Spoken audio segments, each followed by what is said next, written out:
कन्नौज के विप्र कुल में जन्म हुआ किनका? माधवदास। श्री माधवदास जी का चरित्र आता है कि आप बड़े विद्वान थे, आपका विवाह हुआ और विवाह के उपरांत आपकी पत्नी ने एक पुत्र को जन्म दिया। बालक का जन्म होते ही किसी कारण से पत्नी की मृत्यु हो गई और पत्नी की मृत्यु होने पर पूरा घर बड़ा उदास, निराश, हताश हो गया। माधवदास जी ने संस्कार आदि किए और उसके बाद ऐसी विरक्ति आई माधवदास जी को। विरक्त तो पहले से ही घर वालों ने ब्याह करा दिया था, विरक्ति तो उनके चित्त में थी, परंतु पत्नी की मृत्यु से अब और ज्यादा उनकी विरक्ति जो है वो प्रगाढ़ हो गई। उन्होंने मन में विचार कर लिया कि अब सब तज हरि भज, सब छोड़ छाड़ के ठाकुर जी को भजेंगे। एक बात कहें बंधुओं, माधवदास जी के चरित्र में नहीं कह रहा हूं, अपने विषय में, हम आप सब लोगों के विषय में कह रहा हूं कि हम प्रतीक्षा क्यों करते हैं कि जब कुछ घटना घटे तो ही हम ठाकुर जी के शरणागत हों। प्रतीक्षा मत करो घटना की। वास्तव में कोई घटना होने के बाद, ठोकर लगने के बाद या फिर किसी प्रकार की स्थिति आने के बाद जब हम भगवत सन्मुख होते हैं, ठाकुर जी को अच्छा तो लगता है पर उतना प्रिय नहीं लगता।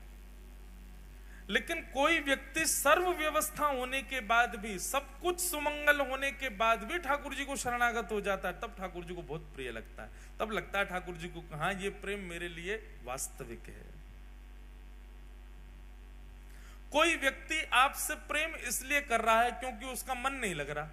कोई व्यक्ति आपसे प्रेम इसलिए कर रहा है क्योंकि उसके प्रेम के पीछे एक कारण विद्यमान है, एक कारण है जिसके कारण वो आपसे ब्याह कर रहा है। जैसे कि विवाह संबंधों में भी अगर कन्या ने आपसे विवाह किसी कारण से किया, चाहे आपके धन के लिए किया, चाहे आपकी संपत्ति के लिए किया, चाहे किसी और कारणों से किया, तो कारणों से हुआ संबंध आपको पता लगने पर इतनी प्रसन्नता नहीं होती, क्षोभ होता है चित्त में। ऐसे ठाकुर जी जब अपने शरणागत को देखते हैं तो शरणागत को देख करके ठाकुर जी तुरंत नेत्र बंद करके विचार करते हैं कारण क्या है इसकी शरणागति का।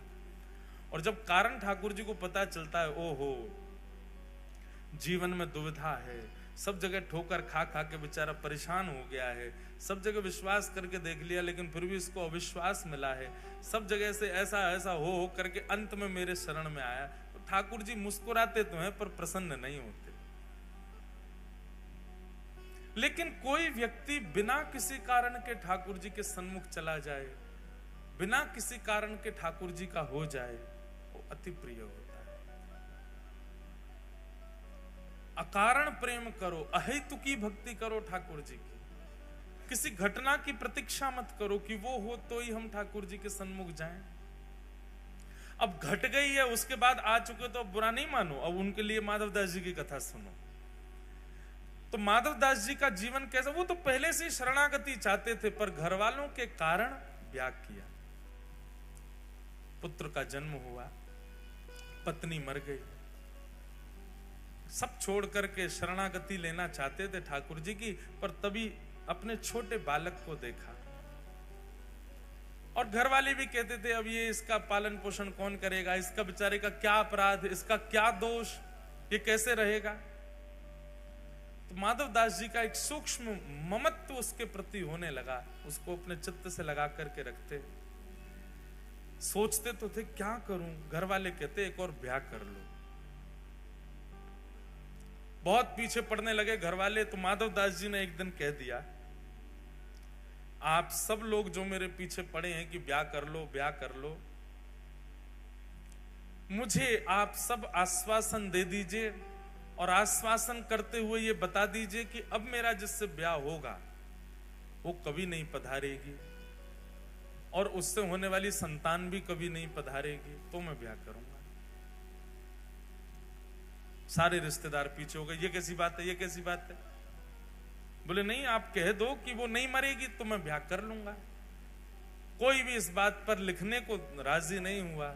माधवदास जी बोले तो फिर मैं ब्याह नहीं करूंगा। रही बात इस बालक की, तो मैं इसका पोषण करूंगा। माधवदास जी उस बालक को लिए घूमते रहते। एक दिन एक बगीचा में आप बैठे थे, बालक गोद में था, मन में सोच रहे थे कि और कोई उपाय नहीं है क्या ब्याह के अलावा इस बालक के पोषण का, जिससे मैं शरणागति ग्रहण कर लूं। ये चिंतन उनका चलता ही रहता था। तभी आपने क्या देखा, सामने वृक्ष पर एक घोंसला है, उस घोंसले में से एक चिड़िया का एक अंडा छोटा सा जोर से हवा चलने पर नीचे गिरा, और जैसे ही वो नीचे गिरा माधवदास जी उसको देख रहे थे। माधवदास जी उठ करके उसको बचाना चाहते थे, पर तभी क्या देखा, नीचे सूखे पत्तों का ढेर था और वो अंडा आकर के उस पर गिरा और बच गया। कोई उसकी दुविधा नहीं हुई। थोड़ी धमक लगने पर अंडा फूट गया, उसमें से बालक बाहर आ गया। वहीं के कीड़े मकोड़े जो थे उनको चुग करके पाने लगा। माधवदास जी के मन में बात आई, बोले हम बेफिजूली की चिंता करते हैं कि इसको कौन पालेगा, इसको कौन रखेगा, इसको कौन संभालेगा। सबका रक्षक जगन्नाथ है तो वो सबको संभालता है।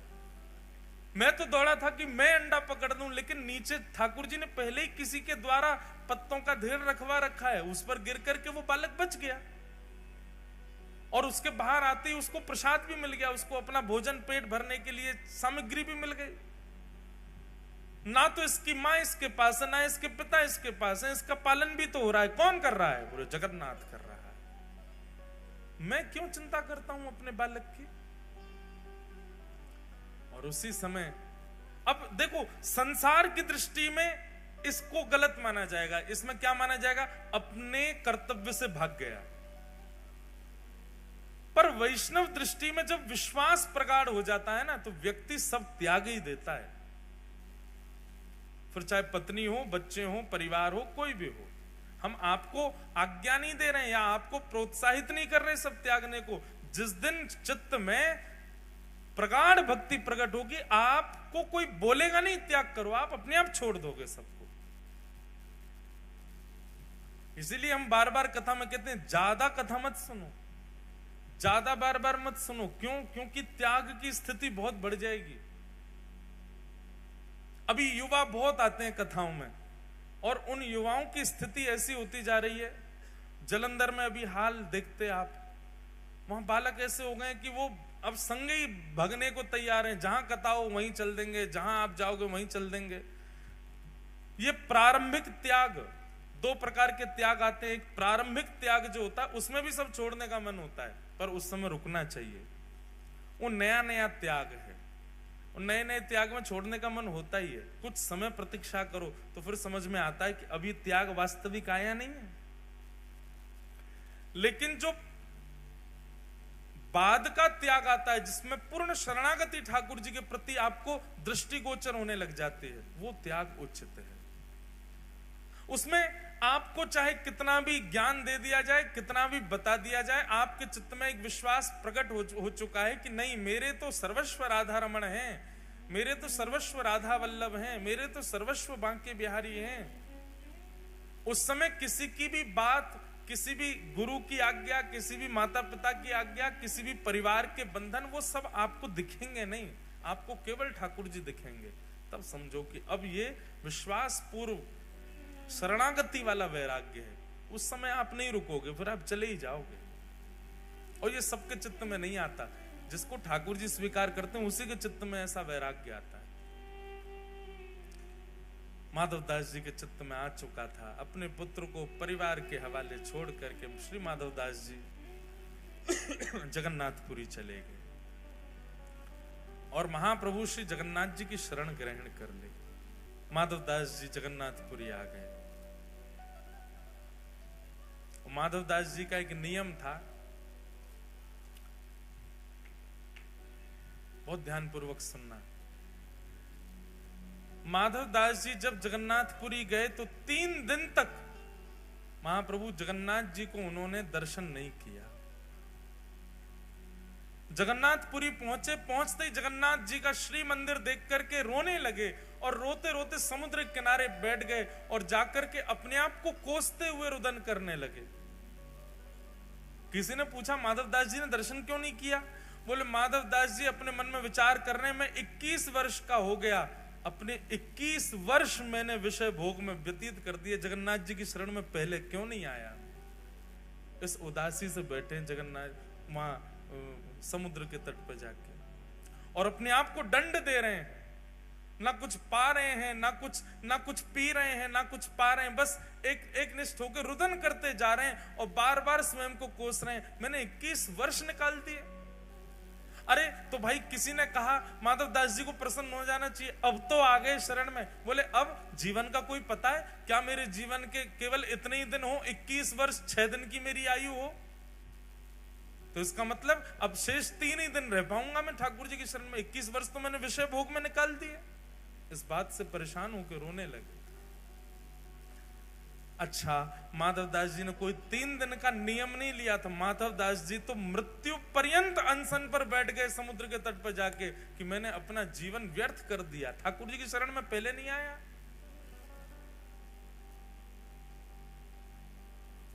तीन दिन बाद महाप्रभु जगन्नाथ जी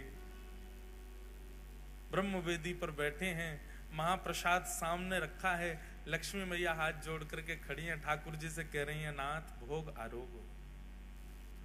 जगन्नाथ प्रभु कह रहे हैं देवी इच्छा नहीं हो रही। क्यों? आप तो जगन्नाथ हो, आप तो प्रसाद देखते ही महाराज हाथ लंबे कर लेते हो, दूर दूर से पाने लग जाते हो, और आज आपको इच्छा नहीं हो रही, क्या बात है?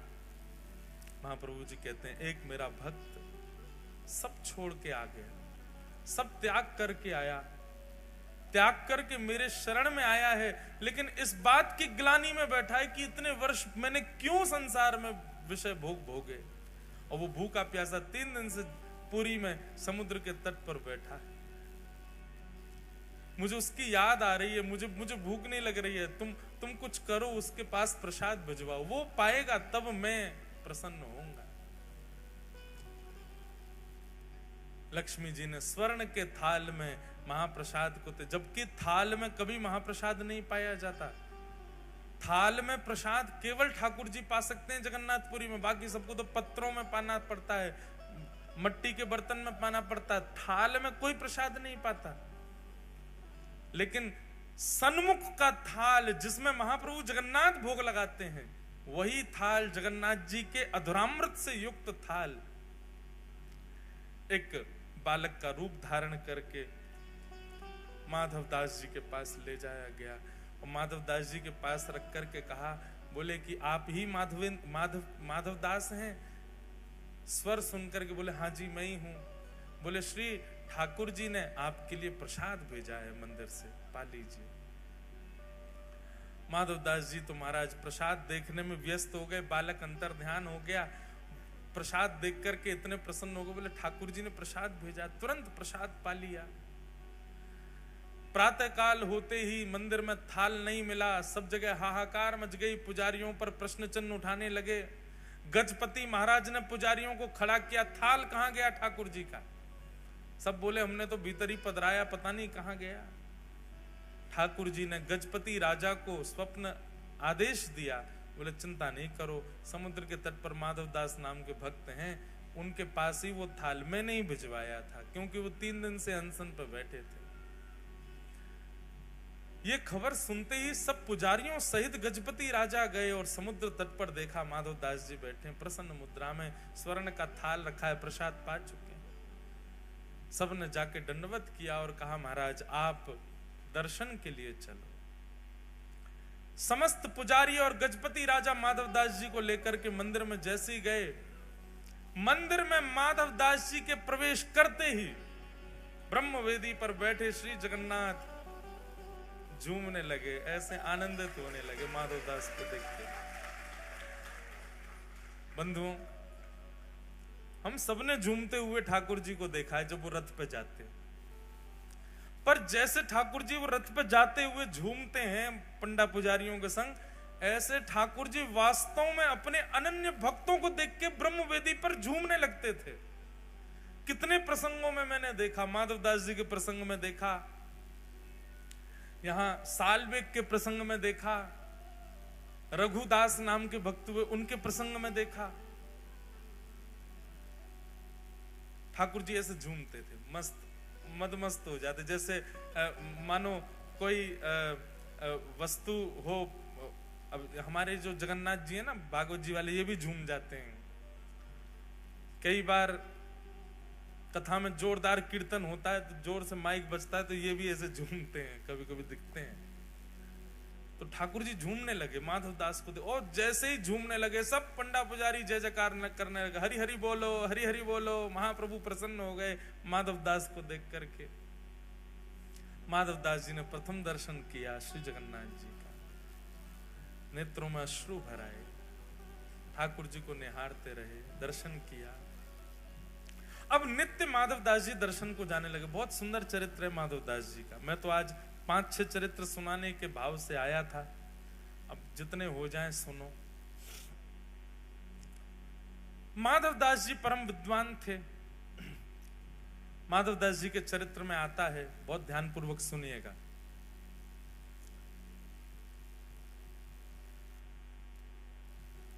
एक परम विद्वान पूरे भारत में घूमते घूमते सब जगह विद्वानों को परास्त करते हुए सब जगह से विजय पत्र लिखवा लेता था कि मैं जीत गया। काशी गया तो काशी में उसको किसी ने कहा, बोले सुनो, अगर तुमने जगन्नाथपुरी के माधव दास जी को हरा दिया तो हम मान जाएंगे कि तुम पूरे विश्व के विजेता, क्योंकि उनसे बड़ा विद्वान इस समय पृथ्वी पर कोई भी नहीं है। माधव दास जी को हरा के दिखा। ब्राह्मण देवता तुरंत जगन्नाथपुरी गए। जगन्नाथपुरी में ढूंढने लगे, कहाँ है माधव दास। किसी ने बताया वो कुटिया है माधव दास की। पहुंच गए, माधव दास जी को जाके कहा, हम अपना परिचय दिया, अपने विजय पत्र दिखाने लगे दुनिया भर के, मैं यहाँ से जीत करके आया हूं। अब मुझे किसी ने कहा है आपको हरा दूंगा तो मैं विश्व विजेता माना जाऊंगा। माधव दास जी बोले, ये सब हमको करने की इच्छा नहीं, हम विद्वान इसलिए नहीं बने कि सबको अपनी विद्वत्ता का प्रमाण दें। अच्छा, एक बात है, वैष्णव, बहुत ध्यानपूर्वक सुनिएगा, वैष्णव यदि गुणवान होगा तो अपने गुण को छुपाएगा। जो गुण प्रकाशित करता हो, समझना उसकी भक्ति अभी कमजोर है। बहुत ध्यानपूर्वक सुनिए। जो ठाकुर जी का स्वीकारी किया गया वैष्णव होगा, वो अपनी कला को, अपने गुण को, अपने स्वरूप को, अपनी श्रेष्ठताओं को छुपाएगा। ये तो संसारी व्यक्ति का लक्षण होता है कि बात बात पर दिखाना कि मुझ पर धन कितना, बात बात पर बताना कि मुझ में गुण कितने, बात बात पर प्रकाशित करना कि मुझ में कलाएं कितनी। ये भक्त का स्वरूप थोड़ी होता है। भक्त तो गोपनीय रखता है अपने स्वभाव, स्वरूप और अपनी योग्यताओं को। इसलिए हमारी प्रार्थना विशेष रूप से उन लोगों से जो ऊर्ध्वपुंड धारण करते हैं और गले में कंठी पहनते हैं। आप वैष्णव चिन्ह अंकित हो गए हो, अब तो गोपनीय हो जाओ। क्योंकि आप जब मुझसे कक्ष में मिलने आओगे तो नहीं कहूंगा, मैं ये बात मंच से ही कह सकता हूं कि आपको अपना गुण नहीं बताना चाहिए, अपना स्वरूप प्रकाशित मत करो कि आप कितने योग्य हो। वैष्णव का इस स्वरूप नहीं होता। वृंदावन में एक संत रहते थे, बहुत ध्यानपूर्वक सुनना। उन संत की महिमा इतनी थी कि महाराज चित्रकूट तक उनका प्रकाश हो गया। चित्रकूट के एक संत ने सुना कि वृंदावन में एक बड़े अच्छे संत हैं, वो ऐसे हैं, ऐसे हैं, ऐसे हैं, सब उनका भाव सुना। तो चित्रकूट के उन महाराज जी की इच्छा हुई कि मैं भी जाऊं वृंदावन, जाके उन संत का दर्शन करूं। कहां रहते हैं? बोले केसी घाट पर विराजते हैं। तो चित्रकूट के महाराज जी वृंदावन आए। बहुत ध्यानपूर्वक सुनो, सब लोग इधर देखो, वैष्णव कैसा होता है। फोन तो थे नहीं कि उस पर फोटो मंगा लिया हो कि संत का फोटो भेज दो या उनकी वीडियो भेज दो, कुछ था नहीं। पहुंच गए वृंदावन। अब पूछते पूछते जा रहे हैं, ये फलाने संत कहाँ रहते हैं? बोले वहां चले जाओ, परिक्रमा मार्ग में केसी घाट पर रहते हैं। केसी घाट के समीप पहुंचे ही थे चित्रकूट वाले महाराज जी। उन्होंने जाकर के फिर पूछा किसी से, बोले भैया ये अमुक नाम के संत कहाँ हैं, मुझे उनके दर्शन करने। तो जिस व्यक्ति से पूछा वो बोले अच्छा उनके दर्शन करने हैं क्या? बोले हाँ, मैं भी अभी जा रहा हूं उन्हीं के दर्शन करने के लिए, आप मेरे संगी चल देना। बोले हाँ भैया ये बढ़िया है, बार बार कहां ढूंढेंगे, आपसे ही पूछ लेंगे। अभी आप एक काम कीजिए, मैंने प्रसाद बनाया है ठाकुर जी का, आप पा लीजिए। कहां से आए आप? बोले चित्रकूट से आए भैया। ओहो चित्रकूट से आए, हमारे ठाकुर जी का प्रसाद पा लो। बैठा दिया, बैठा के उनको प्रसाद पवाया। प्रसाद पवाने के बाद बोले भैया आप चलो महाराज जी के हमको दर्शन करा दो। बोले अभी महाराज जी का समय नहीं है दर्शन का, वो ना 2 घंटा बाद मिलेंगे। 2 घंटा क्या करोगे? बोले क्या करें? बोले प्रसाद पाया, थोड़ी देर पढ़ लो, सो जाओ हमारे पास से। आसन बिछा दिया, बढ़िया सुंदर चद्दर। अरे हमको नींद नहीं है। नहीं नहीं सो जाइए ना, आप इतनी दूर चित्रकूट से आए हैं। वो नहीं माने तो जबरदस्ती उनको सुला दिया। बोले लेटो आप। हाथ पांव दबाने लगे, पैर पकड़ के मसलने लगे, हाथ दबाने लगे, पैरन में घी लगाने लगे। अरे भैया काय को इतनी सेवा कर रहे हो, हम जिस काम के लिए आए वो आप करने नहीं दे रहे हो। उन महाराज जी से हमको मिलना, उनसे मिलवा दो। अभी ले चलूंगा, थोड़ी देर हमको सेवा करने दो ना, मैं भी जाऊंगा वहां पे, आपको ले चलूंगा। इतने में कोई तीसरा व्यक्ति आया। अब वो महाराज जी बेचारे चिढ़ गए थे। बोले भैया हम आए थे अमुक नाम के संत हैं उनका दर्शन करने, और जब बाबा ने हमको पकड़ लिया यहीं पर, हमको पहले भोजन करा दिया, अब हमारे हाथ पांव दबा रहे हैं, जबरदस्ती पैर मसल रहे हैं हमारे। इनसे बोलो हमको छोड़े, हमको उनके दर्शन करने। वो तीसरा व्यक्ति जो आया वो प्रणाम करके बोला आपके जो चरण दबा रहे हैं ये वही महाराज जी हैं जिनसे आप मिलने आए हो, ये वही संत हैं। चित्रकूट से आए हुए संत जो थे उनके नेत्र सजल हो गए। बोले मैंने जो सुना था ना, मुझे लगता था कि मैं देखूंगा तो उनका भाव अनुभव करने का प्रयास करूंगा, पर मुझे पता ही नहीं, मैं पिछले 2 घंटे से उन्हीं के भाव देख रहा था। यही है असली ये 2 प्रकार के वैष्णव, एक वो जिसने ठाकुर जी को पकड़ रखा है, और एक वो जाकू ठाकुर जी ने पकड़ रखा है। जिसने ठाकुर जी को पकड़ रखा है ना, वो हम सब हैं। हम में आडंबर भी है, हम में दंभ भी है, हम में प्रकाशन भी है, हम में सब कुछ है। पर ठाकुर जी जाकू पकड़ लेना, वो तो अत्यंत गौड़ हो जाता है, अत्यंत गोपनीय हो जाता है, अत्यंत सूक्ष्म हो जाता है, वो शांत हो जाता है। वो अपनी योग्यता जिससे संसार रीझे वो कार्य वो कर ही नहीं सकता। योग्यता बताने से 4 लोग रीझेंगे मुझसे, और वैष्णव को डर लगता है कि कहीं वो रीझ ना जाए मुझसे। मैं जिसको रिझाने के लिए बैठा हूं केवल वही रीझे। मीराबाई कहती हो बाला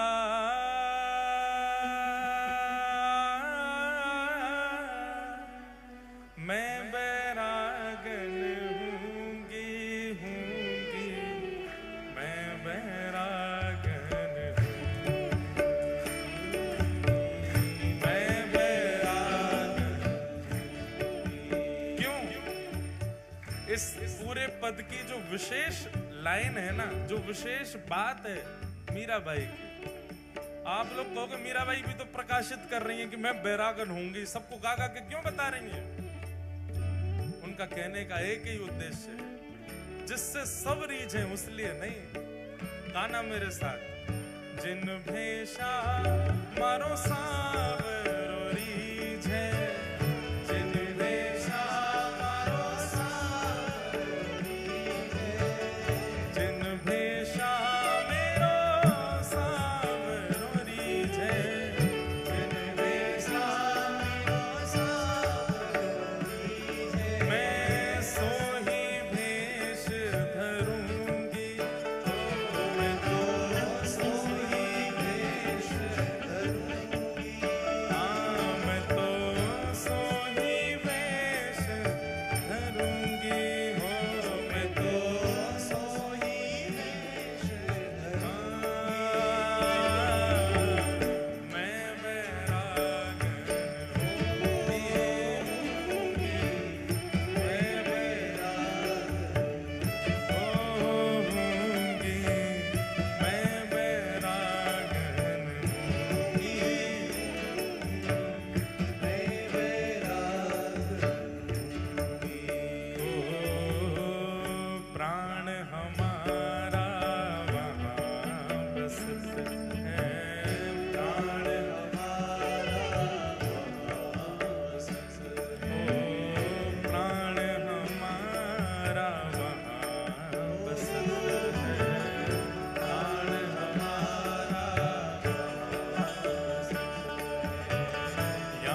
स्वर में गाओ।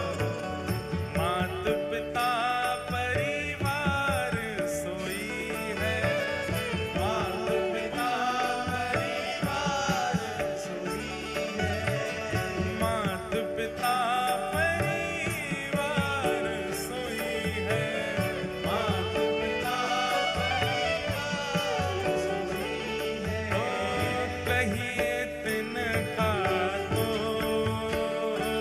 भला, कहिए तिनका तो ओ भला, कहिए तिनका तो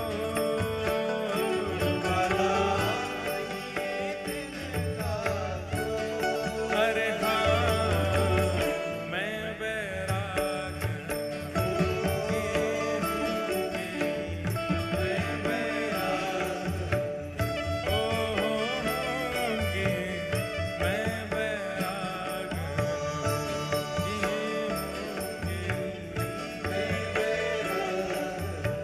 क्यों ओ जिन भेषा मारो सावरोरी है, जिन भेषा मारो सावरोरी ओ जिन भेषा राधा रमण चूरी है, जिन भेषा राधा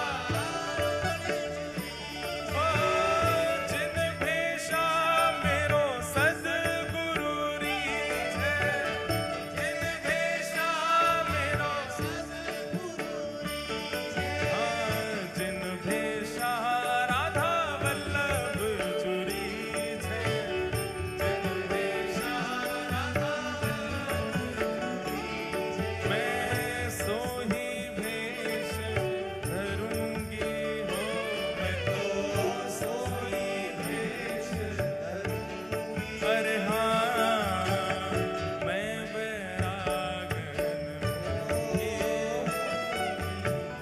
मैं बैरागन होंगी, मैं बैरागन होंगी। बोल गिरधर लाल प्यारे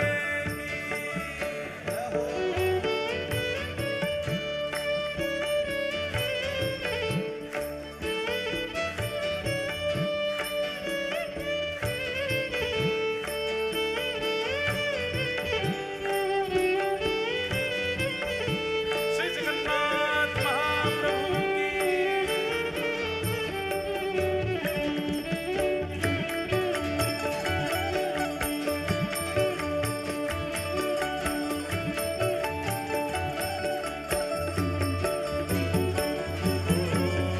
कहो तो कुसुमल साड़ी रंगावा, कहो तो कुसुमल साड़ी।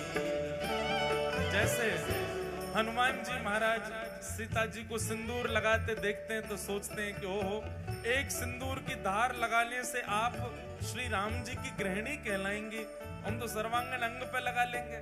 ऐसे मीराबाई भी साधुओं से संतों से पूछती हैं, आप गेरुआ वस्त्र क्यों पहनते हैं? बोले इससे ये पहचान होती है कि हम ठाकुर जी के हैं। मीराबाई महाराज वही पहन के आ जाती हैं। बोले जिससे ये पता लगे कि मैं श्याम सुंदर क्यों, मैं तो वो पहनूंगी। कहो तो कुसुमल साड़ी रंगावा, कहो तो कुसुमल साड़ी रंगावा, ओ कहो तो भगवा भे, कहो तो भगवा भे, ओ कहो तो मोतियन मांग भरावा, कहो तो मोतियन मांग भरावा।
थोड़ा थोड़ा आगे खिसक आओ, थोड़े थोड़े आगे आ जाओ।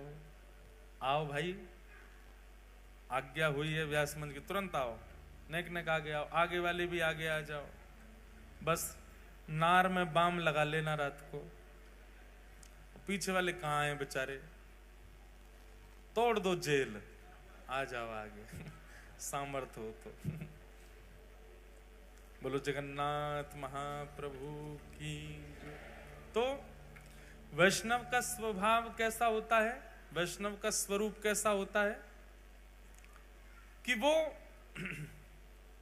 प्रकाशित नहीं करता स्वयं को, अपने आप उसका प्रकाश हो जाए वो बात अलग है। और एक बात और सुनिए, वैष्णव गुणवान होते हुए भी अपने जब गुण का प्रकाश नहीं करता, ठाकुर जी उसका प्रकाश करते हैं। फिर माधवदास जी परम विद्वान, और एक विद्वान आकर के उनसे कहने लगा कि मुझसे शास्त्रार्थ करिए, आपको हरा करके आपसे विजय पत्र लिखवा करके लेके जाऊंगा तो काशी में मेरी बड़ी जय जयकार होगी। सब लोग इधर देखो, इधर देखो, ध्यान से सुनो। माधवदास जी ने कहा, भैया ये शास्त्रार्थ करने के लिए विद्वान नहीं हुआ मैं, या शास्त्रार्थ करने के लिए अध्ययन नहीं किया मैंने। मुझे जो शास्त्रों से करना था वो मैं कर चुका, अब तो मैं भजन में लग चुका हूं, अब ये सब नहीं, मेरा विषय नहीं है। वो तो पीछे पड़ गया, बोले नहीं आप मुझसे शास्त्रार्थ करो और मुझे विजय पत्र लिखवाना है। माधवदास जी बोले आप विजय पत्र ऐसे ही लिख लो, लाओ मुझे दो, मैं लिख देता हूं, क्या लिखना है। तो फिर वो बोलता जा रहा है, माधवदास जी लिख रहे हैं, क्या लिखना है। बोले लिखिए कि मैं जब आया, मेरा नाम लिखिए, अमुक नाम के ब्राह्मण जगन्नाथपुरी आए, इनका माधवदास जी ने बहुत स्वागत किया, माधवदास जी ने ऐसा किया, इस विषय पर शास्त्रार्थ हुआ। शास्त्रार्थ में चारों खाने चित हो गए माधवदास जी, और हार करके चरणों में प्रणाम करके अपनी हार स्वीकार की है। माधवदास जी ने लिख दिया, दिखा दिया, बोले देख लो लिख दिया। हाँ नीचे हस्ताक्षर कर दो, नीचे माधवदास ले जाओ भैया विजय पत्र, जिसको दिखाना दिखा दो, हमने तुमसे हार स्वीकार की। और वो व्यक्ति तो महाराज सीधा काशी पहुंचा, काशी में जाकर के विद्वानों से कहने लगा, लो तुम लोगों ने कहा था माधवदास को हरा के दिखाओ, हरा दिया मैंने उसको, माधवदास को हरा दिया तुमने। बोले चारों खाने चित हो गए, दंडौत करने लगे मेरे आगे, भीगी बिल्ली की तरह पीछे पीछे चल रहे थे। बोले आपसे ज्यादा विद्वान कौन। बोले विश्वास नहीं हो रहा। बोले लो पढ़ो विजय पत्र। विजय पत्र ब्राह्मण पढ़ने लगे, उसमें लिखा था कि अमुक नाम का ब्राह्मण माधवदास जी की कुटिया में आया, माधवदास जी ने उसका स्वागत किया, स्वागत के पश्चात इस विषय पर शास्त्रार्थ हुआ, और शास्त्रार्थ में माधवदास जी ने अमुक नाम के व्यक्ति को चारों खाने चित करके हरा दिया। अमुक नाम का व्यक्ति हार गया और नीचे माधवदास जी के हस्ताक्षर। बोले क्या पढ़ रहे हो, क्या पढ़ रहे हो। माधवदास जी हारे हैं, मैं नहीं हारा। बोले इसमें लिखा है। उसने देखा तो उसमें वही लिखा था, माधवदास जी से वो हार गया। अब तो सब काशी के ब्राह्मण उसकी निंदा करने लगे। बोले शर्म नहीं आती, झूठ बोलता है, कोरा झूठ बोलता है, तुझको क्या लगा हम विजय पत्र पढ़ेंगे नहीं, तो दूर से दिखा देगा हम मान जाएंगे। अरे नहीं नहीं, सच में माधवदास ने ऐसा ही लिखा था कि वो हार गया। बोले लिखा था मतलब शास्त्रार्थ हुआ था कि नहीं हुआ था। अरे नहीं, वो माधवदास कर नहीं रहा था शास्त्रार्थ। बोले मुझे करना नहीं, मैं विजय पत्र दे देता हूं। अब तो ब्राह्मणों को और झूठ पकड़ में आ गया। बोले इसने आते क्या कहा था कि मैं शास्त्रार्थ करके आया, चारों खाने चित करके आया। ब्राह्मणों ने कहा हम तेरी बात नहीं मानेंगे। बोला मैं फिर से जाऊंगा। बोले अब तेरे जाने से कुछ नहीं होगा, हमारा एक गुप्तचर और जाएगा तेरे साथ, और अब की बार तुम जाके माधवदास जी से शास्त्रार्थ करो, और शास्त्रार्थ करने के बाद जो हारेगा वो गधा पे बैठ करके, कालीत मुख पे पोत करके और पादुकाओं की चप्पल गले में धारण करके जगन्नाथपुरी में उसको घुमाना। हमारा गुप्तचर जब देख लेगा तब काशी में प्रमाणित होगा कि हाँ कौन जीता कौन हारा। बोला हाँ करवा लो। काशी के लोगों ने अपना गुप्तचर भेज दिया, ये दोबारा से गए। अब की बार जैसे ही माधवदास जी की कुटिया पे पहुंचे, माधवदास जी समुद्र स्नान करने के लिए गए हुए थे। ये आए, आकर के ढूंढने लगे, कहाँ है माधवदास, कहाँ है इतने में ही श्री जगन्नाथ भगवान और बलराम जी छोटे छोटे बालक बन के आए। दो कथाएं हैं इसमें एक कथा तो यह है कि माधवदास जी का रूप धारण करके जगन्नाथ जी आ गए और जगन्नाथ जी ने आकर के शास्त्रार्थ करके उसको हरा के गधे पे बैठा दिया। एक और कथा ऐसी आती है कि जगन्नाथ भगवान और श्री बलराम जी ये दो छोटे छोटे बटुक बालक बन के आ गए। और बालक बन करके आए, आगे वो क्यों खटखटा रहे हो हमारे गुरु जी का दरवाजा? बोले कहाँ है माधवदास? जगन्नाथ जी बोले तमीज से बोलो, हमारे गुरु जी का नाम ऐसे बोलते हो? बहुत विद्वान है वो। बोले हम उसको शास्त्रार्थ में हराने आए हैं और उसको हरा करके गधा पे बैठाएंगे, कालीत पोत करके पूरे जगन्नाथपुरी में घुमाएंगे। बलराम जी तो क्रोध में भर गए। बोले तू एक काम कर, तू हम तो शास्त्रार्थ कर ले पहले। ये छोटे छोटे बालक, तुमसे क्या शास्त्रार्थ करूंगा मैं? बोले तुम हमको हरा दो तो हम माधवदास जी को पास ले चलेंगे। ठाकुर जी से शास्त्रार्थ में कैसे जीते? बलराम जी और ठाकुर जी ने ऐसे शास्त्र सुनाए, महाराज वो हार गया। जैसे ही हार हुई तो बहुत सारे विद्यार्थी इकट्ठे हो गए थे, सब चिल्लाने लगे, बोलो गधा लाओ, इसको बैठाओ, हार गया। अब वो तो भागने लगा, बलराम जी ने पकड़ा उसको, बोले कहां जा रहे हो, बैठो गधा पे। ठाकुर जी गधा लेके आए, उस पर उसको बैठा दिया, मुख पे काली पोत करके, और बलराम जी और श्री जगन्नाथ भगवानी गधा पे बैठा के उसको पूरे जगन्नाथपुरी में घुमाने लगे। गुप्तचर ने दूर से देख लिया। अब वो ब्राह्मण मुंह छुपाए, बोले इसको नहीं दिख जाऊं मैं, काशी में हल्ला करेगा। उसने तो देख ही लिया।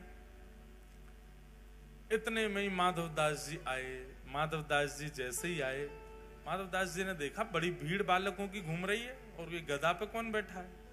आगे जाकर के देखा तो वही ब्राह्मण था जो विजय पत्र लिखवा के ले गया था। माधवदास जी ने जैसे ही देखा तो नीचे देखा तो गधा के गले में रस्सी बांध के दो बालक, श्याम और गौर वर्ण के दो बालक घूम रहे हैं। माधवदास जी तो देखते ही समझ गए तो जगन्नाथ जी। जाकर के माधवदास जी बोले जय जय, क्या कर रहे हो? जगन्नाथ भगवान तो गधा वधा छोड़ के भाज गए वहां से, बलराम जी भी भाज गए। उसको ब्राह्मण को छोड़ दिया वहीं पे। माधवदास जी गए, उतारा उसको। अरे भैया ये आप क्या अपने गमछा से उसका मुख पहुंचा, ये गधा पे क्यों घूम रहे थे आप? बोले भैया मुझे क्षमा कर दो, मैं तुमसे शास्त्रार्थ नहीं, तुम्हारे बच्चों ने हरा दिया मुझे, तुम्हारे विद्यार्थियों ने हरा दिया, मैं तुमसे क्या शास्त्रार्थ करूं? बहुत उदास हो गया था वो व्यक्ति, वो ब्राह्मण। माधवदास जी ने हृदय से लगाया, बोले अब अपनी उदासी छोड़ो और मैं तुमको एक रहस्य बताने वाला हूं, वो ध्यान से सुनो। बोले क्या? बोले जो बालक इतनी देर से तुम्हारे सामने बैठ के शास्त्र सुना रहे थे वो कोई बालक नहीं थे, साक्षात जगन्नाथ जी थे, साक्षात श्री बलभद्र जी थे। अरे भैया तुम्हारी विद्वत्ता रंग लाई, तुम्हारा बार बार जगन्नाथपुरी आना इतना भा गया ठाकुर जी को कि ठाकुर जी बालक का रूप धारण करके तुम्हारे सामने आ गए और तुमको दर्शन देके गए। जगन्नाथ जी का अनुयायी बना दिया उस विद्वान को। उसकी विद्वत्ता का मूल सार्थकता क्या होनी चाहिए विद्वत्ता की? श्री ठाकुर जी के चरणारविंद, वो दिला दिए उसको। ऐसे श्री माधवदास। तो हम प्रसंग ये लेके बैठे थे कि श्री जगन्नाथ भगवान बीमार क्यों होते हैं? जगन्नाथ भगवान इतने महाप्रभु हैं और भगवान को बीमारी होना, ये माधवदास जी के चरित्र में ही आता है कि श्री माधवदास जी को अतिसार का, पेट का एक रोग हो गया, जिसके कारण उनको बार बार शौच जाना पड़ता था। माधवदास जी मंदिर भी नहीं जा पा रहे थे, कोई सेवक भी नहीं था पास में, और स्वयं उठने की स्थिति में नहीं थे। इतने बीमार हो गए माधवदास जी कि बस पड़े पड़े बिस्तर पर ही मलमूत्र का त्याग कर रहे थे। जब बहुत समय तक इस हालत में आ गए कि अब उठ भी नहीं पा रहे, इतना बल भी नहीं बचा था, तब श्री जगन्नाथ जी ही उनके यहाँ एक दास का रूप धारण करके आए और आकर के अपने हाथों में जल भर भर के लामे और माधवदास जी के अंग पर लगे हुए मल मूत्र आदि को अपने हाथ से साफ कर रहे हैं श्री जगन्नाथ जी। माधवदास जी के नेत्र खुले, नेत्र खोल करके देखा तो श्याम वर्ण का एक बालक सेवा का। माधवदास जी से कहां बचने वाले ठाकुर जी, उनको सुगंधी आ गई चंदन की, सुगंधी आ गई कपूर की, सुगंधी आ गई कस्तूरी की, केसर की। ठाकुर जी के श्री अंग से विविध विविध सुगंधियां आती हैं। एक संत जन बता रहे, कभी ठाकुर जी यदि समीप आ गए तो उनकी सुगंधी से पहचाना जा सकता है। ठाकुर जी समीप से आएंगे तो कुछ अलग अलग सुगंधी आएंगी, जैसे कि श्री अंग की सुगंधी चंदन की भांति होगी। ठाकुर जी समीप आएंगे तो कस्तूरी की, अगर शीतकाल में ठाकुर जी मिलेंगे तो कस्तूरी की सुगंधी आएगी, ग्रीष्म काल में मिलेंगे तो चंदन की सुगंधी आएगी। ठाकुर जी यदि वर्षा आदि के मौसम में कभी सामान्य रूप से मिल जाएंगे तो केसर कपूर की मिश्रित सुगंध आएगी श्री ठाकुर जी में से। ठाकुर जी जब समीप आएंगे, चाहे छद्म भेष में ही आ जाएं, उस समय का जो वातावरण होगा ना, आपके मन की स्थिति सर्वगुण योग्य हो जाएगी। जो विचलनता है, जो व्याकुलता है, जो असमंजसता है, ये सब एक प्रकार से समाप्त हो जाएंगी। ठाकुर जी जब समीप आएंगे तो वातावरण इतना अनुकूल हो जाएगा कि मानो निद्रा जैसी आ गई हो, कोई सुला दे बस। आलस्य नहीं, अत्यंत शांति और सुख का अनुभव होगा ठाकुर जी समीप आ गए तो। ऐसे अनेक अनेक भाव हैं। माधवदास जी तो पहचान गए, बोले कि ये कोई बालक नहीं है, साक्षात जगन्नाथ है। हाथ पकड़ लिया, क्या कर रहे हो ठाकुर जी आप? मेरे मलमूत्र को क्यों धो रहे हो? मुझ पर पाप क्यों चढ़ा रहे हो? भगवान कहते हैं, माधव, जब वैष्णव मेरे लिए परिवार का त्याग कर सकता है, वैष्णव मेरे लिए अपने पुत्र का त्याग कर सकता है, वैष्णव अपने लिए, मेरे लिए अपनी सब सुख समृद्धियों का त्याग कर देता है, विषय भोगों का त्याग कर देता है, अपनी युवावस्था का त्याग कर देता है, यौवन का त्याग कर देता है, तो मैं अपने वैष्णव के लिए भगवत बुद्धि का त्याग नहीं कर सकता? वास्तव में जो वैष्णव मेरे लिए इतना त्याग करता है, वो फिर अपनी सेवा या अपनी क्रिया स्वयं थोड़ी करता है, मैं ही सेवा करता हूं, मैं ही क्रिया करवाता हूं। तुमने इतना त्याग किया, मैं तुम्हारे लिए इतना नहीं करूं? माधवदास जी बोले, तो फिर नाथ मेरे मेरे मेरे रोग को दूर कर दो। बोले, रोग तो तेरा प्रारब्ध है, वो तुझे भोगना पड़ेगा, और तू अगर नहीं भोगेगा तुझे जन्म लेने के लिए दोबारा आना पड़ेगा। माधवदास जी बोले, मुझसे ये रोग अब सहा नहीं जा रहा नाथ, कितने दिन का रोग और है? बोले, भगवान बोले, भी 15 दिन का और है, इसको और भोग लो। ठीक है नाथ, प्रयास करूंगा। लेकिन जगन्नाथ भगवान जैसे ही उसके भवन से निकले, मन में विचार करने लगे, ठाकुर जी ये विचारों मेरे दर्शन नहीं कर पा रहा, इतना कष्ट में है, पतला दुबला सा बेचारा माधवदास, मैं इसके पास जाता हूं तो इसको और कष्ट होता है, और कोई इसकी सेवा में है नहीं है, कष्ट इतना ज्यादा अभी तक भोग चुका है कि 15 दिन में हो सकता है प्राण भी निकल जाए। तभी क्या होता है, शाम का समय हुआ और अचानक से माधवदास जी स्वस्थ हो गए, उनकी सारी पीड़ा दूर हो गई, सारा रोग निवृत्त हो गया, बिल्कुल मानो जैसे कुछ हुआ ही ना हो, ऐसे परम प्रसन्न श्री माधवदास जी हो गए। बोले, ओहो, निश्चित ठाकुर जी आए थे, ठाकुर जी का स्पर्श होने से मेरा रोग ठीक हो गया। माधवदास जी स्नान आदि करके तैयार होकर के सीधे भागे सबसे पहले मंदिर। जैसे ही मंदिर पहुंचे, मंदिर के अंदर प्रवेश करते ही देखा तो पुजारी रोक रहे थे, रो रहे थे, नेत्रों से आंसू गिर रहे। माधवदास जी बोले, क्या हो गया? बोले, ठाकुर जी को बुखार चढ़ गया है। श्री माधवदास जी का शेष रह गया 15 दिन का जो रोग था, 15 दिन का जो श्रम था, श्री जगन्नाथ जी ने अपने ऊपर ले लिया, और स्वयं उसको, क्योंकि प्रारब्ध का है, उसको भोगना तो पड़ेगा ठाकुर जी ने। और आज तक ठाकुर जी उसको धारण करते हैं। साल में एक बार माधवदास जी की स्मृति में भगवान श्री जगन्नाथ पीड़ा में जाते हैं। है कोई इतना दयालु?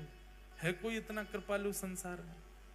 अरे, लोग बोलते भले ही हैं कि आपका ये रोग मुझे लग जाए, आपकी ये पीड़ा मेरे जीवन में आ जाए, लोग ऐसा व्यवहार में बोलते जरूर हैं, पर इसको पालन करने वाले तो संसार में केवल जगन्नाथ जी, उन्होंने ही करके दिखाया। नहीं तो महाराज कोविड में दिख गया था, पति ने पत्नी बंद कर दी कमरा में, यहीं रहे, नीचे तो ही दवाई दे रहा है, भीतर पा लेना, व्हाट्सएप कर रहा है, स्टीम ले लेना। तुमने तो 7 जन्म 7 निभाने का कहा था। अरे पगली, बच्चों को कौन संभालेगा, मैं भी बीमार हो गया तो। पर ऐसा नहीं है, कई परिवारों को मैं जानता हूं वहां पर तो, अच्छा हमारे साथ क्या हुआ हम अपनी सुनाए, काय को ज्यादा इसको इमोशनल बनाए। हमारे जितने भी भाई लोग संघ में रहते हैं सब ब्राह्मण देवता, हम लोगों का नियम, मतलब कोविड जब शुरू हुआ था तो फर्स्ट लॉकडाउन जब लगा तो न्यूज पे आता था 3 बार हाथ धोएं, हैंड सैनिटाइज करें, घर में रहते हुए भी कम से कम इतनी दूरी रखें और ये सब। तो हम जब देखते थे, मैंने कि सुनो, इनमें से एक का भी पालन हम तो नहीं करेंगे। क्यों? मैंने कि अकेले बीमार होके हॉस्पिटल गया तो मन कैसे लगेगा? अगर जाएंगे तो सब जाएंगे संग में, तो रोज सबको पकड़ना, रोज सबको गले लगाना, रोज हुआ किसी को नहीं, पर हमारा ऐसा भाव था। मैंने कि जाएंगे तो एक ही एम्बुलेंस में भर के जाएंगे सब रे, अकेले मन नहीं लगेगा यार, वहां क्या करेंगे फिर। हमारी तो बात नहीं अद्भुत है। एक हमारे पंडित जी बोले महाराज जी आप तो वैकुंठ जाओगे। मैंने कि तो वह हम तो नरक में जाएंगे, बोल रहे थे विनोद में। मैंने कि ऐसे काय को बोल रहे हो? बोले लेकिन आप एक बात लिखवा लो हमसे। मैंने क्या? आप वैकुंठ गए और हम नरक गए तो आप भी ठाकुर जी से कहोगे मेरा मन नहीं लग रहा, या तो उनको बुला दो या मुझे भेज दो। तो वैकुंठ जाने वाला तो नरक जाएगा नहीं, ठाकुर जी उसको भेजेंगे नहीं। तो मैंने कि तो बोले अंत तो गत्वा, हमको ही नरक से बुलवाया जाएगा स्पेशल विमान से, वो उनको बुलवाओ। क्यों? बोले उनका मन नहीं लग रहा वहां पे। मैंने कहा अब ये तो विनोद की बात है, सब भैया कथा सुनवे वाले, कथा कहवे वाले, नित्य उर्द पुंड लगाने वाले, श्री लाल जी की नित्य सेवा करवे वाले, जे बैकुंठ भी नहीं जाएंगे, जे महाराज प्राण निकाल के पुनः वृंदावन में ही जन्म ले लेंगे, फिर से वृंदावन में आ जाएंगे।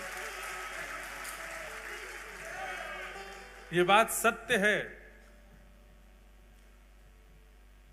जितने भी भगवत भजन कर, और सुनिए, पुण्य की कामना से भजन करने वालों के लिए वैकुंठ होगा, पर प्रेम लक्षणा भक्ति के उपासक जो हैं, प्रेम लक्षणा भक्ति से जो ठाकुर जी को भजन करते हैं, जो प्रेम से ठाकुर जी की सेवा करते हैं, ठाकुर जी को भजते हैं, जिनकी कोई कामना नहीं ठाकुर जी से, नित्य सुबह शाम भजनताई गौर राधे श्याम, जपो हरे कृष्णा हरे राम, नित्य उर्दपुंड लगाते हैं, कंठी माला पहनते हैं, एकादशी निष्ठा करते हैं, जो प्रेम लक्षणा भक्ति के उपासक हैं, जे मृत्यु के बाद में बैकुंठ भी नहीं जाते, जे तो पुनः धाम में ही प्रकट हो जाते हैं, पुनः धाम में ही इनका जन्म होता है। आन मिलो परिवार आपनो, सखी समाज में लायो, भाग्य बड़ो वृंदावन पायो, भाग्य बड़ो वृंदावन पायो, भाग्य बड़ो वृंदावन पायो, भाग्य बड़ो वृंदावन पायो। तो ठाकुर जी ने वो रोग ले लिया। माधवदास जी खूब रोए ठाकुर जी के सामने, पर भगवान बोले ये मेरे प्रेम का प्रतीक है, ये मेरे प्रेम का उपहार है माधव तुम्हारे लिए, कि अब मैं सदा तुम्हारे इस रोग को धारण करके रखूंगा। और 15 दिन बाद जब श्री महाप्रभु जी स्वस्थ हो गए, उसके बाद फिर ठाकुर जी रथ में आरूढ़ हो करके नाचते गाते भय माधवदास जी के संग में समस्त वैष्णवों के संग गुंडीचा यात्रा के लिए गए। 7 दिन ठाकुर जी गुंडीचा में विराज करके लौट करके आए। माधवदास जी के मन में आया कि ठाकुर जी अब मैं आपके तो दर्शन करता हूं, आपके पास तो नित्य आता हूं, मेरी इच्छा है कि मैं एक बार वृंदावन दर्शन करके आऊं। माधवदास जी ने जैसे ही कहा मैं वृंदावन दर्शन करके आऊं, ब्रह्मवेदी पर बैठे हुए महाप्रभु जगन्नाथ जी, उनका मुखमंडल उतर गया, शुष्क पड़ गए ठाकुर जी। महाप्रभु जी बोले कहा भयो जय जय, ऐसे काय को है गए आप? ठाकुर जी बोले माधव मेरो मन कैसे लगेगा जगन्नाथपुरी में? जैसे सब वैष्णवों का मन मेरे को देख करके लगता है, ऐसे मेरा मन तुमको देख के लगता है। जब तक तुम नहीं आते हो दर्शन करने के लिए मैं उतावला रहता हूं, और तुम वृंदावन चले जाओगे तो फिर मेरा मन कैसे लगेगा? वैसे बंधुओं महाप्रभु जी नित्य वृंदावन जाते हैं। ये आप पीछे जो दर्शन कर रहे हैं ना श्री जगन्नाथ जी का, ये बड़ श्रृंगार का दर्शन है। कौन सा श्रृंगार? बड़ श्रृंगार। ये बड़ श्रृंगार कब होता है ठाकुर जी का? शयन में। एकमात्र ऐसे ठाकुर हैं पूरे भारत में जो रात में मालाएं पहनते हैं। पूरे दिना तो पहनते ही हैं, पूरे दिना श्रृंगार होता है, पर रात्रि में विशेष श्रृंगार होता है श्री महाप्रभु जी का बड़ श्रृंगार। और ये बड़ श्रृंगार का कारण, श्रृंगार क्यों करता है व्यक्ति? कहीं जाना हो तो श्रृंगार करता है। रात में सोने में कोई श्रृंगार करता है? सोने से पहले पतिदेव बाल काट रहे हों, परफ्यूम लगा रहे हों, मुख पे जो है गोरे होने वाली क्रीम लगा रहे हों, ये कहां दिखता है? कभी नहीं होता। सुबह सुबह व्यक्ति शेविंग करे, श्रृंगार करे, समझ में आता। नए कपड़े रात में 3 पीस निकाल करके लेटते समय ये सब करे तो अजीब नहीं लगे? महाप्रभु जी पूरे दिन श्रृंगार करे तो रात में विशेष श्रृंगार होता है। आपको पता है रात्रि में श्री जगन्नाथ जी को जो यहां लड़ लगाई जाती है ना पुष्पों की, नेत्रों के ऊपर, वो पलक के भाव से लगाई जाती है। ये केवल रात में ही धारण होती है ठाकुर जी को, दिन भर नहीं होती। एक अधर चुंबित माला होगी, अधर को स्पर्श करती भाई माला, वो इधर धारण करते हैं, यहाँ अधर चुंबित माला होती है। और पूरे दिना तो ठाकुर जी ऐसे दिखेंगे, हाथ नहीं दिखते, पर रात्रि के पुष्प श्रृंगार में ठाकुर जी की उंगली बनाई जाती है। ये जो ऐसे है ये ठाकुर जी की उंगलियां हैं, ठाकुर जी के हस्तकमल बनाए जाते हैं बड़ श्रृंगार में। क्यों? बोले कपाट बंद होते ही श्री जगन्नाथ जी अंतर ध्यान हो जाते हैं। बोले कहां चले जाते हैं? बोले श्री जी के पास जाते हैं रास विहार करने के लिए। श्री किशोरी जी के पास में रास विहार के लिए जाते हैं। और सुनो, बड़ श्रृंगार से पहले ठाकुर जी को गीत गोविंद लिपटाया जाता है। पूरे अंग पर ठाकुर जी गीत गोविंद पहनते हैं। क्यों? बोले गीत गोविंद यदि ठाकुर जी को नहीं पहनाया तो श्री ठाकुर जी वृंदावन नहीं जाएंगे, फिर वहां चले जाएंगे जहां गीत गोविंद का पाठ हो रहा होगा। और गीत गोविंद का पाठ जहां चलता है ठाकुर जी वहां दौड़ जाते हैं। अगर ठाकुर जी को गीत गोविंद नहीं पहनाया, ठाकुर जी वहां चले गए, तो श्री जी बेचारी निकुंज में अकेली बैठी प्रतीक्षा करेंगी। इसलिए श्री जी के रास विहार में ठाकुर जी समय से पहुंच जाएं, उससे पहले ठाकुर जी को गीत गोविंद पहनाया जाता है, फिर श्रृंगार किया जाता है। संपूर्ण श्रृंगार ठाकुर जी को सजा धजा करके बिल्कुल सुंदर बना करके भेजते हैं। क्यों? ठाकुर जी रास विहार में जा रहे हैं। इसलिए श्री जगन्नाथ जी रात्रि में वृंदावन ही जाते हैं, शयन पुरी में नहीं करते, वृंदावन ही पहुंच जाते हैं, वहां जाके रास विहार करते हैं और रास विहार करके फिर आते हैं। ऐसे अद्भुत नाथ हैं हमारे जगन्नाथ। तो माधवदास जी कहने लगे मैं तो वृंदावन जा रहा हूं। ठाकुर जी बोले मत जाओ। माधवदास जी बोले जाऊंगा।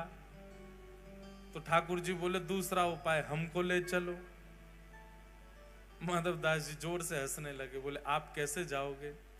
यहां से नेक दूर गुंडीचा, वहां के लिए यहाँ तो 6 महीना में रथ बनाना पड़ता है आपके लिए, और वो 6 महीना में बने हुए रथ में बैठ के भी कितना पाते हुए जाते हो आप गुंडीचा तक। बोले आप श्री मंदिर से नीचे तक उतर के जाते हो, बीच में 2 बार रसगुल्ला का भोग लग जाता है आपको, इतनी तो भूख लग जाती है आपको। जैसे व्यक्ति टहलने जाए 6, 7, 8 किलोमीटर 500, 600 कैलोरीज बर्न करके आए तब तो भूख लगे। हमारे ठाकुर जी कैसे पता है? अगर आपने श्री ठाकुर जी का नाथ द्वार की पद्धति में, पुष्टि मार्ग पद्धति में ठाकुर जी को उठा करके गोद में विराजमान करके पोशाक पहना के मुकुट धरा के माला धराई, इतने में ही ठाकुर जी इतने थक जाते हैं कि रोने लगते हैं। यशोदा मैया के का है गो? बोले मैया तेने मुंह को बहुत श्रमित कर दियो। क्यों? और तेने नवाते समय जोड़ते हाथ मीट दिए, तेने मुंह को गोद में उठा के यहाँ ते वहां कर दियो, तेने मेरी धोती बदल के दूसरी पहना दी। इतने मैया मैं तो थक गयो, हार गयो। तो यशोदा मैया श्रम भोग लेके आती है ठाकुर जी। कौन सा भोग? ये श्रम भोग आता है। बताओ, इतने में तो श्रमित हो जाते हैं ये, थक गए बेचारे, अब खवाओ इनको कछु।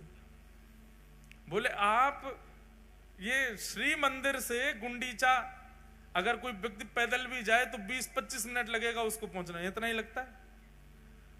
जगन्नाथ महाप्रभु को गुंडीचा जाने में बीच में 6 बार 7 बार 10 बार भोग लगता है, इतना पा लेते हैं।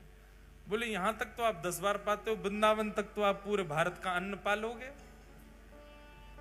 जय जय, यहीं विराजो। हम होके आते हैं। और माधव दास जी ज्यों ज्यों जगन्नाथपुरी से जा रहे हैं त्यों त्यों ठाकुर जी के नेत्र सजल। मैंने 2 कथाएं ऐसी सुनी हैं जिसमें 2 स्थिति अलग अलग दिखाई देती हैं। एक तो है श्री चतुर्भुज दास जी की, जब चतुर्भुज दास जी गिरिराज जी से दूर जा रहे हैं और ज्यों ज्यों पग बढ़ा रहे हैं त्यों त्यों उनकी स्थिति दयनीय होती जा रही है। और एक स्थिति है माधव दास की। माधव दास जी ज्यों ज्यों जगन्नाथपुरी से दूर जा रहे हैं वहां ठाकुर जी व्याकुल होते जा रहे हैं। बंधुओं, प्रेम लक्षणा भक्ति इन दोनों स्थितियों में ही है कि ठाकुर जी से दूर एक बार आप जाओ तो आपको व्याकुलता हो, लेकिन प्रेम किसी दिन इतना बढ़ जाए कि आप ठाकुर जी से दूर जाओ ठाकुर जी व्याकुल हो जाएं। गोवर्धन वासी सांवरे, गोवर्धन वासी सांवरे, गोवर्धन वासी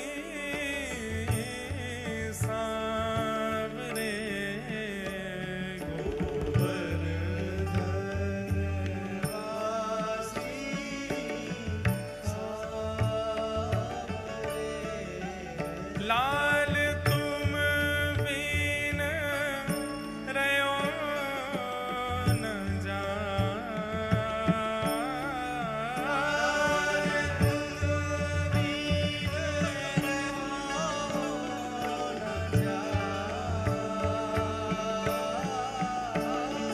लाल तुम बिन रयो न जाए रे,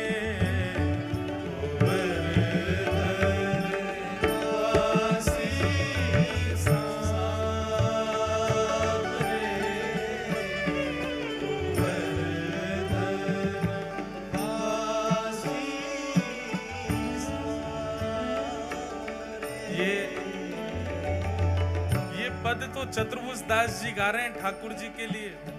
पर बंधुओं, ऐसा प्रेम ठाकुर जी से बना कि जब माधव दास जगन्नाथपुरी से जा रहा है तो ठाकुर जी उसके लिए गा रहे होंगे, अरे माधव तू मत जा, मैं तेरे बिना कैसे रहूं, मेरा मन नहीं लगेगा। भक्ति की स्थिति यहीं तक पहुंचनी चाहिए। आप ठाकुर जी के बिना ना रह सको, ये प्रारंभिक स्थिति है, पर प्रेम देते देते एक समय ऐसा आ जाए कि ठाकुर जी आपके बगैर ना रह सके, आपके बगैर रह ही नहीं पाए आपके लाल जी। मैं कोई अपनी प्रशंसा के भाव से या अपनी कोई योग्यता बताने के भाव से इस बात को बिल्कुल नहीं कह रहा हूं, पर हमारे लाल जी को हिसार कथा हुई, अगर हम हिसार नहीं लाएंगे तो आपकी कथा में या तो हमको कुछ हो जाएगा, नहीं तो कराने वाले को कुछ हो जाएगा, या फिर पूरा पंडाल में ही कचू रह जाएगा। ठाकुर जी मानो ये बात कह देते हैं, दारी के मेरे बगैर चलो मत जाइयो, कहीं मुझे संग लेके जा, मैं तेरे संग ही जाऊंगा। कई बार मन में भाव आया, घर वाले भी कई बार कहते हैं, बोले लाल जी का इतना सामान इतना सब लेके चलते हो, श्रमित हो जाते हो, ठाकुर जी को यहीं छोड़ जाया करो घर पे। हम कर चुके हैं प्रयास 1-2 बार, अब होता क्या परिणाम वो मुझे बता देता हूं थोड़ा सा।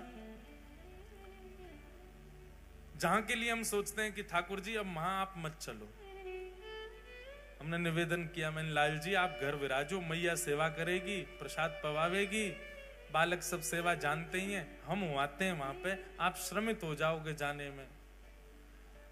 बस इतना कहा ही है मैंने। इतने में ही कोई हमारे जो सब फोन वोन रखते हैं ऑफिस में, जो कथा वथाओं की सब डेटे, उनके पास में फोन आ गया जहां अगली कथा, जहां के लिए मना किया ठाकुर जी को, वो जो कथा करा रहे थे उनकी माता जी पधार गई, अब कथा नहीं होगी। मैंने कि लाल जी इतना बड़ा दंड नहीं देना था।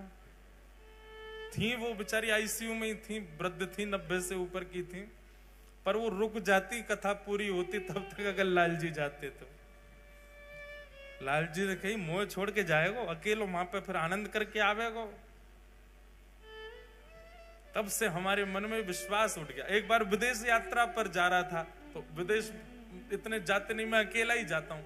अब तो कथा नहीं करने जाता मैं, ऐसे ही बस कुछ दिन आराम के लिए। लाल जी से हमने कहा लाल जी आप तो यहीं विराजो, हवाई जहाज में ले जाओ। अब हम तो ले जाते हैं ऐसे लटका के लाल जी को, पर व्यवस्था फिर भी बहुत करनी पड़ती है। तो हवाई जहाज में ठाकुर जी के सोने की व्यवस्था करनी पड़ती है। अकेले जाओ तो इकोनॉमी में चले जाओ, इनको लेके जाओ तो बिजनेस में जाना पड़ता, फिर इनकी अलग से व्यवस्था करनी, वो महंगी टिकट और होती है। फिर जब पहुंचते हैं वहां जाकर के फिर चेकिंग अलग होती है, सब बहुत कुछ हो जाता है। वो भोजन प्रसाद भी वहां पे इतना रुचि का मिलता नहीं। तो हमने कहा ठाकुर जी आप रहो यहीं पे। ठाकुर जी से नहीं कही, बाकियों से बात कर ली, भैया सेवा करना, ठाकुर जी के बढ़िया प्रेम से आनंद कराओ। ये पक्का हो गया कि श्री गिरधर लाल जी अब विदेश नहीं जा रहे। तो रात्रि में जिसके यहाँ जाना था उसका फोन आ गया, बोले महाराज जी कब आ रहे हो? मैंने कल की फ्लाइट है भैया, हम आ रहे हैं, और सुनो लाल जी नहीं आ रहे हैं, अब हम बढ़िया आ रहे हैं, चकाचक घूमेंगे और खूब बढ़िया। अब कोई ज्यादा चिंता है नहीं, लाल जी आते हैं तो फिर ध्यान रखना पड़ता है, कहीं भी जाओ शाम होने से पहले लौट के आओ, ठाकुर जी का शयन होना है, आदि आदि। गाय की दूध की व्यवस्था नहीं होती, पाउडर वाला देसी गैया का दूध ले जाना पड़ता, बहुत सारी व्यवस्था। अब बिल्कुल निश्चिंत हैं, हम अकेले आ रहे हैं।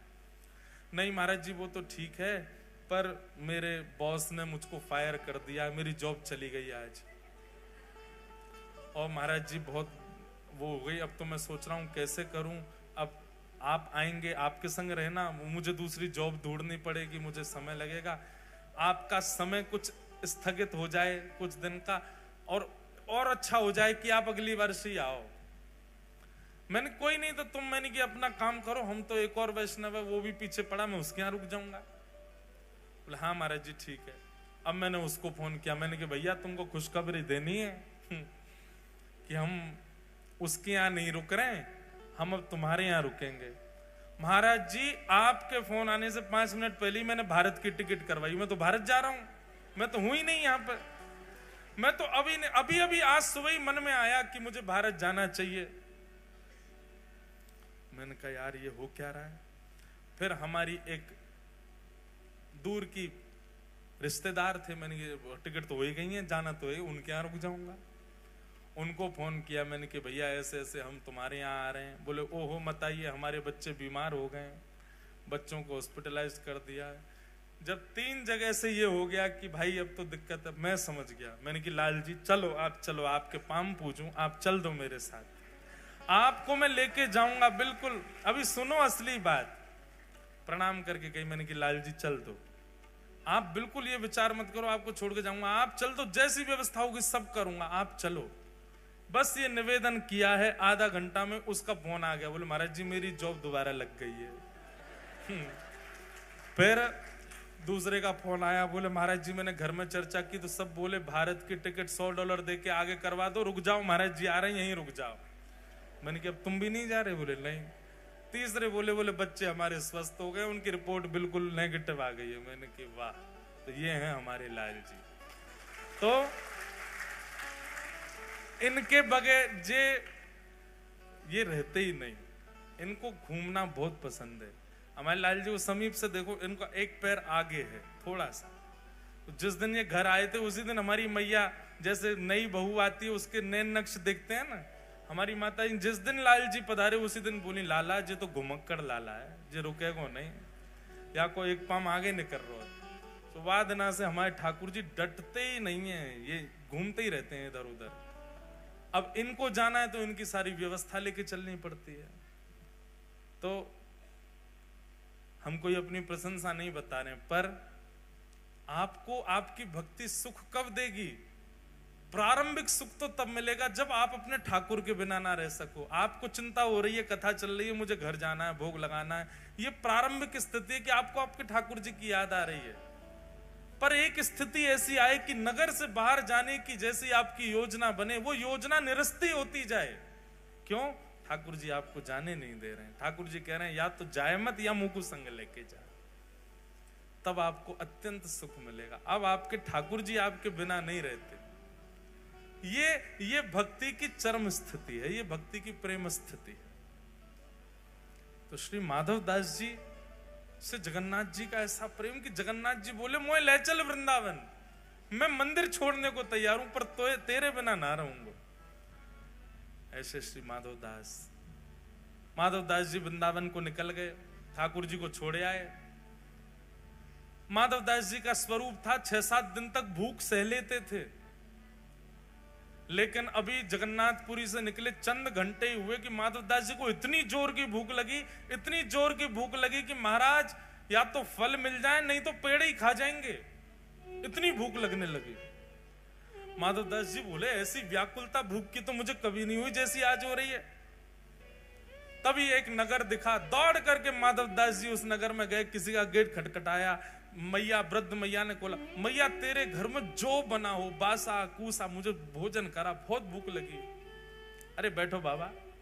थाली लगाई, पाने लगे माधव दास। मैया सामने बैठ गई आके, बोले बाबा बड़े निर्दयी हो। बोले क्यों, ऐसे क्यों कह रही है? अकेले पा रहे हो, बगल में सांवला सा बालक बैठा है, इसको क्यों नहीं पे, बेचारा ऐसे टुकुर टुकुर तुम्हारी थाली की ओर दिख रहा है, इसको क्यों नहीं खिलाते हो? माधव दास जी बोले, मेरे संग तो कोई भी नहीं है मैया, मैं अकेला हूं। बोले अरे इतना सुंदर सा प्यारा सा घुंघराले केश हैं, कटाक्ष नेत्र हैं, श्याम वर्ण का, मैं तो ये सोच रही हूं पता नहीं कौन सी मैया ने अपना बालक बाबा जी को दे दिया है। तुम बाबा कहीं हरण करके तो नहीं ले जा रहे इस बालक का? माधव दास जी बोले बालक? तभी समझ आया, इतनी जल्दी इतनी तीव्र भूख लगना, बगल में बालक का अदृश्य होना, मुझे ना दिखना, सामने वाली को दिखना, श्याम वर्ण का होना। बोलो हो, तो चले आए हो संग में हमारे। श्री जगन्नाथ जी संग ही जा रहे हैं श्री माधव दास जी के। अंतस्थ में बैठ के, हृदय में बैठ करके महाप्रभु श्री जगन्नाथ जी वृंदावन जा रहे हैं। जिन माधव दास जी को 1 महीना में वृंदावन पहुंच जाना था, उनको वृंदावन पहुंचने में 6 महीना लगे। क्यों? 10 कदम चलते ही भूख लगे आती है। तो माधव दास जी अपने पेट को जय जय नेक सह लो। अब तो ठाकुर जी को बस इतना कहते, इतनी दूरी पर गांव है, बस वहां तक मुझे चलने देना, वहां पहुंचते ही भोजन कराऊंगा। क्योंकि एक भूख तो माधव दास जी की, दूसरी भूख हृदय में बैठे जगन्नाथ जी की। माधव दास जी रात में पौड़े पौड़े कभी किसी नगर में, जय जय एक बात बताओ, आपको इतनी भूख लगती क्यों है, इतना पाते क्यों आप? ठाकुर जी बोले, अरे तू नहीं जानता, क्या नाम है मेरा? जगन्नाथ, जग का नाथ, पूरा विश्व मेरे गर्भ में विद्यमान है। मैं नहीं पाऊंगा तो फिर सब भूखे रह जाएंगे, या हमारे मुंह पानो ही पड़े तभी सबन को भोग लगे। वास्तव में श्री जगन्नाथ जी प्रसाद भोग आरोगते हैं, इसीलिए हम सब तृप्त रहते हैं।